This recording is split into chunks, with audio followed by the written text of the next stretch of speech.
Welcome to the InShape Fitness Show. I'm Coach Kim, and this podcast is called The Fitness That We Cannot See.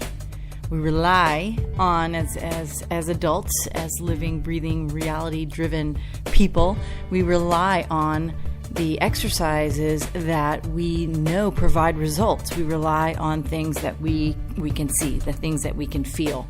We thrive on knowing that something is real. And if we can't see something, it's often because we have a hard time understanding it. If we can't see something and sort of make use of it. The essence of your health, though, is not the miles that you log or the spin classes that you take or the number of boot camps that you attend. It is much deeper than that. This is one of the reasons why, as a society, human adults, particularly in the United States, have a really hard time with sustainable health plans, why we continue to see data that shows that while we spend more and more money on health and wellness, we also spend more and more money on medicines and medical interventions, and our health outcomes are not as good. We may be living a little bit longer, though that actually, I did a podcast about that recently, that actually has gone down slightly over the last 4 years, but we are not achieving a quality of life, sustaining a quality of life into our middle age and later. In fact, developing lifestyle conditions that affect our lives earlier and earlier, to the extent that even kids now sometimes have to really be watched to ensure that they are taking care of their bodies properly. So we are talking today about the fitness that you cannot see. I do most of these sessions focused on stories of recreation in old times, sometimes medieval times, sometimes modern times, but stories about either people I've researched or activities that relate to the way that you can prepare your body for your day, even though we have sedentary days, as far as waking up and then basically either having a desk job or dealing with sitting in a car for a long period of time, or maybe sitting on a couch for a long period of time. We don't have that manual labor that we have, where we're forced to be out doing things physically in our daily lives. But there are ways to learn from recreational activities and different things that people, things that you need to be able to do, and thus incorporate certain movements into your daily routine. Maybe not in the workout, sort of quotes, workout formation, but it certainly can be part of your morning regimen, can be part of something that you do in the middle of the day to get an energy boost. Today, what we're going to talk about is even deeper than that. We're going to talk a little bit about metabolism, though I don't even like to use that word anymore because it's so ubiquitous that boosting your metabolism, blasting your metabolism, all those turning on the engines to fire up your metabolism, all those things are kind of confusing even to people. But I will talk a little bit about it because metabolism is obviously going on, even though you're, maybe not sitting on a spin bicycle and trying to burn a bunch of extra calories in one sitting. You are metabolizing the things that you put inside of your body, and then either using them in some way or storing them in some way, and that is what metabolism is. So we're going to talk a little bit about that. We're also going to talk about some of the other functions of your body and how the respiration at the cellular level is actually something that you can build on without having to get into, a workout sort of situation, an exercise experience at a gym, or even a yoga class, or even a spin class, something that you love, but ways that you can, without putting on your gym clothes, boost your body's ability to focus and function with better efficiency. But let's start, since we're doing this, with the postural systems check, because if you are sitting here listening, as I'm sitting here talking, I realize that I sort of slump over the microphone and curl my shoulders inward. So now I'm going to sit up straight and take a couple of deep breaths with you so that we can proceed with a clear mind and hopefully with the best possible outcomes at the end, which is to be motivated to make some good decisions for yourself, for your body, as you proceed after hopefully learning a little something today. But the postural systems check is essentially thinking about where your body parts are in space. Start with your head, because your head is heavy. I talk about the weight of the head a lot because it's a really important part of the difficulty that you have with your balance and with pain and suffering through the neck and the spine. If you're always looking down at your iPhone or your smartphone or your keyboard, or sort of craning your neck and sort of tilting or moving, shifting your head forward, if you are always at the seat in the front seat of a car driving and you're kind of peering forward just to get a better look of things. And that's a natural phenomenon in terms of the use of our eyes and our other senses to understand our environment. But when your head is back and your ears are lined up with your shoulders, your head provides your whole body frame with, it's a ballast. So it centers you in terms of the relationship that your body has with the surface it's making contact with. So presumably if you're standing, that means your feet in the floor, your feet in the ground, and the head being in the right place goes a long way to your sense of balance in terms of being able to turn quickly, to move forward properly, to twist, to grab things and hold things. And so when you sit the way I was just sitting, I'm not doing that anymore, though now I have to bend over at my hips a little bit more in order to make sure I'm close enough to the microphone. You are knocking yourself a little off balance by doing that. So your head and your shoulders, your ears rather, and your shoulders have to line up for your head to really be in the right place. And when your head is in the right place, then turn your head all the way to the right if you can, slowly. Take a deep breath as you're doing that. And turn your head all the way to the left. In a natural, functional human body, your head should be able to turn 180 degrees. So all the way to the right until you're looking over the right shoulder, all the way to the left until you're looking over the left shoulder. A lot of people cannot do this. And a lot of the reason for that is this sort of, degradation of your proper posture. We deviate so much from what is supposed to be that straight plumb line that we have between the head and the ears, down the shoulders, down through the side of the body, the hips, and then obviously down the legs and to your ankles. And because the head sort of either bends over or cranes forward, your plumb line is off, and that means that your mobility, the range of motion that the upper part of your spine has to orient your head properly is off. And guess what that triggers? Off balance. It triggers a dysfunction of your vestibular system. That's a fancy word, but that is what is the sort of combined effort of your body to be balanced, to feel balanced, is something called the vestibular system, and it's connected to a lot of different senses. A lot of it has to do with your inner ear. The equilibrium of your inner ear is very fancy, sophisticated, tiny, pieces of equipment that reside inside of your ear and then connect into the brain and have connections to the stability of your body through your fascia and through the muscles that support your frame all the way down to the tips of your toes. It's a fascinating, mysterious, magical kind of part of the way that the human body works. Anyway, so back to the postural systems check. You're still taking a few deep breaths, and you're making sure that those shoulders are back and your chest is open so that you can produce those deep breaths. I'm going to talk about breathing in just a minute because it's actually part of the fitness that we cannot see. And then you want to make sure that your feet are lined up right underneath your hips. So your hips, your ankles, and then your hips, your knees, and your ankles line up in a straight line. And then just make sure with your feet.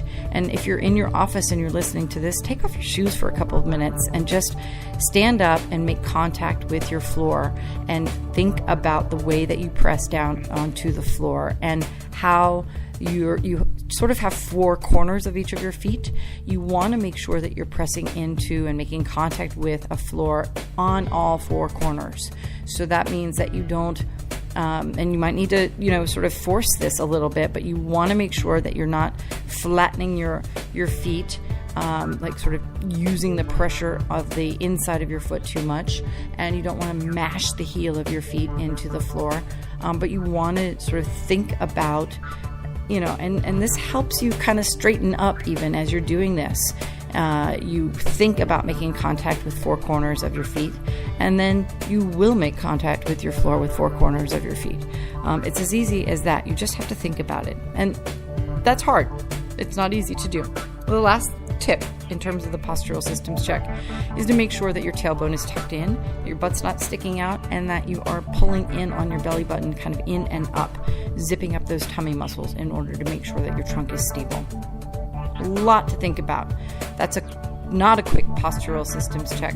It is something over time. If you are, these are things that I suggest to people that they do when they are standing online to buy groceries or buy something, standing in a consumer retail line, or standing to wait for an elevator. I stand a lot to wait for the subway. I live in New York City, so I don't drive very much, but there are lots of places where you are standing still and waiting, and where a postural systems check is a really great, easy metabolic, so there's that word again, metabolic boost, because when you stand up straight, there are isometric contractions happening in the small support muscles of your body that are activated, and the fascia is activated, and your lungs and your respiratory system is activated by virtue of awareness. That is the most important thing that you can take away from this podcast, that there is benefit to simply taking some time to consider how the way that you place your body, the way that you stand, the way that you sit, the way that you move from the different activities that may be sedentary in your life, but there are things that you can do to help maintain a slightly stronger internal operation going on, that metabolic operation going on. It's called cellular respiration at the cellular level. And as we'll talk about in just a minute, those are calorie burning activities that you cannot see. You burn calories, you see them when you sit on a treadmill, and you can see. I watch my clients do it sometimes. 10 calories, 12 calories, 20 calories, 50 calories, whatever. All that's great, and you want to do that. I'm not taking anything away from that. But let's face the facts. People aren't going to the gym as much as they should. People are not going out for a jog as much as they should. People are not going to play in the park as much as they should. It is hard. We are busy, and the things that you can do in your regular life that you can master, practice and master, learn, practice, and master rather, are going to start with the simplest of things. The way that you sit up, stand up from a chair, things that we talk about quite a bit in terms of the functional priorities that we use within all of the workouts that I do on this show, and the AM Muscle Maintenance workout program that I also host. So let's now talk a little bit about metabolism, because I told you I wanted to talk a little bit about the way that it works from a scientific level. I don't want to take you into biology, although I will tell you that I love biology. In fact, I think one of the this is off topic completely, but maybe one of the reasons why we have such a hard time with the sort of practical applications for fitness in our regular lives is that so much of our culture has twisted or turned away from, as a mass society, from scientific knowledge. We've become more of a let's just consume what we want in terms of data and information, and then a lot of our time is spent on other facets of industry and learning. A lot of liberal sort of arts, like kind of soft things that are not as that are a little more easy to understand, I think, from the kinds of human brains that we have. But I want to talk about metabolism, as I said before, because the significance, and I never talk about food, but one of those significant parts of the metabolic dysfunction going on in your body has to do with the fact that metabolism is not just one process. It is two processes. There is the breakdown of the it's a combination of a bunch of different things, but in essence, it's the breakdown of things that are going into your body called catabolism. And that means that when you stick food or food products into your mouth and you consume them, they go into your digestive system and they have to break apart because the body can't use a kind bar. It can't use a salad. Technically, it can't use a hamburger. It has to be broken into the compounds that get put to use in the industrial complex that's inside of your body, again, that you cannot see, and therefore you probably don't understand all that well, but all that stuff has to get broken down. That part is called catabolism. Now, one of the interesting things, there's so many interesting things, I feel like I say that a lot. One thing that is fascinating to me is that chewing is a really big part of catabolism. Now, why is chewing so important? Because when your mouth, your jaw moves and your teeth break food down, enzymes are secreted through your saliva that help break food down properly. So one of the benefits of consuming things like roots, like carrots and beets, not super soft things like beets cooked to mush, but, carrots, broccoli, cruciferous vegetables, things like cucumbers and stuff that's crunchy, that's hard and requires a lot of jaw movement guess what? Those are the things that we're eating less and less of. And so when you're either juicing, you're like sort of sucking your vitamins and minerals down through a straw, or, kind of lightly having to chew softer processed foods, the enzymes that are beneficial to that part of metabolism, to catabolism, are not in supply, in sufficient supply for the work that needs to be done to properly break things down. Does that mean that things are not getting broken down once they're into your stomach? No, I'm sure they're probably still getting broken down, but it does mean that the process has been affected, and it chemically inside of your body can be somewhat problematic in terms of what happens once the stuff gets down there, which is anabolism, and that is taking all the parts and then synthesizing the compounds that get utilized in the processes that take place inside of your body. So if you can think about it this way, and I don't want to belabor the nutritional point here very much, but it seems to me that though I love things like ice cream and, cookies and cakes and stuff like that, it seems to me that when food goes into your body that is useful to cellular processes, you will have a far more productive sort of chemical and biological sort of process going on the inside of the body, so that when anabolism is going on, when you're trying to feed your blood supply, for example, with the types of nutrients that need to be sent to your muscles in order to move them properly, you don't want only sugary foods in your system. You want foods that are rich in a wide array of nutrients. You want the as far as the macronutrients in terms of carbohydrates and proteins and fats. You want a balance of those, the proper balance for your age, your size, and your gender and your weight, to ensure that your body gets the things that it needs. So metabolism is a bit more complicated than even what I'm describing, but it is not fair to say that all calories are equal, that you just need to burn the number of calories that you take in, and that everything else is going to, it will all work itself out in the end. We know a lot more now about the value of certain foods. Of course, it's still really, really tricky because, as I said before, something as simple as your doctor telling you that if you don't like broccoli, you don't like tomatoes, you don't like whatever, go just buy a juice and that's going to give you the nutrients that you need. It's not really as simple as that, because there are components to the actions of feeding your body.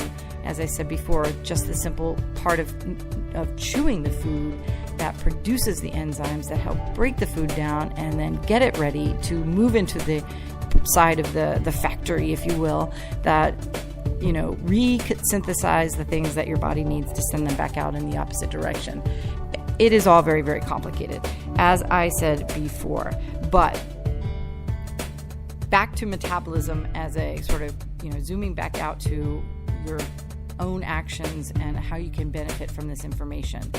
Because if you take the time to think about the types of foods that are going into your body, that's a really important piece to what I want to teach today. And so just think of it that way. As I said a few minutes ago, the things when you eat whatever it is, whether you're eating breakfast or grabbing a snack or having a big dinner with people, take just a couple minutes to think about the things that are valuable to the body once it's down inside of your body. Once it's in your mouth and headed south, you want to make sure that the body can use it. The body isn't going to abuse it. The body doesn't need to store a ton of it because it has a job once it gets there, right? It's not just about the value of satisfying your hunger or even the value of enjoyment in terms of taste. Yes, those things are really, really important, but there's a reason we eat. And the reason that we eat is to make the body function. And so I'll leave it at that. The next thing that I want to talk about is the way that we talked a little bit about posture, but then the way that really simple movements and simple things that you can be doing as you proceed through a regular day, let's just call it a regular sedentary day, and how those you can sort of shift into a slightly higher gear some of the things that you're doing in order to make sure that you are benefiting more from the fitness that you cannot see, from that cellular fitness. And one of the main, I've told this story several times, one of the main things that is really important in terms of your daily life is something that I call interacting with gravity.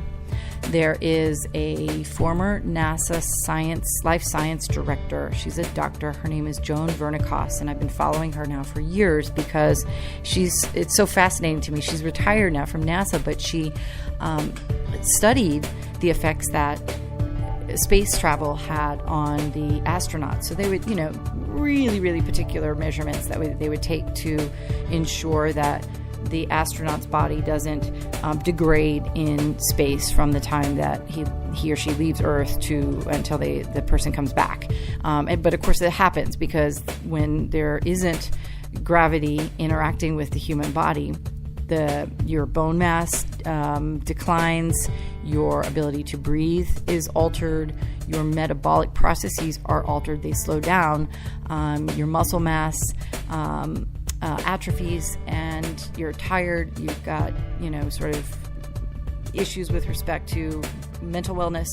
And so she was in charge of studying all of these things. And after she retired, I guess she got to thinking about the significance of the gravitational pull on the body and how beneficial it is to the way that we live our lives here on the planet. When our feet are on the ground, it doesn't seem like we're interacting with gravity, but we are every day. From the moment that you wake up and you stand up out of your bed, that is a very teeny, microscopic interaction, but it is an interaction with gravity.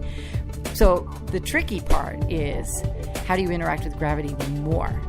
And obviously that means movement, but it doesn't, as I said before, it doesn't have to mean going to a boot camp class or going to a gym floor and working out for three times a week for 30 minutes at a time or whatever. It can also mean things that you can do a little more of regularly in your regular life. So taking the stairs is a really, really big one. Taking the stairs, maybe if you work on the 20th floor of a building, you're not going to go in a suit or high heels or whatever up 20 flights of stairs. However, one flight of stairs is not normally quite enough, although if you're winded by traveling up a flight of stairs for one flight of stairs, then that's problematic from a cardiovascular perspective. You really should be able to walk up a flight of stairs without getting winded. And if that is the case, if you can do that without getting winded, then take 2 flights of stairs several times a day. That gets your body to interact with gravity. Now, what does that mean in terms of the fitness that we cannot see? So here's the last part that I'm going to talk about today, and then I'm going to let you go. The thing that's really interesting is that it involves physics, and physics is not a topic that I understand all that well. But suffice it to say that if you were to look at exercise in terms of the tiniest of cellular entities, the unit that we call the cell inside of your body, and let's just take a muscle cell for example. The thing that is happening inside of the cell is all this metabolic stuff that I was talking about before, right? You could think of a cell as a little factory in and of itself. So the human body is this industrial complex, but inside of each of the trillions of the cells that you have in your body, there is also a little industry of movement going on.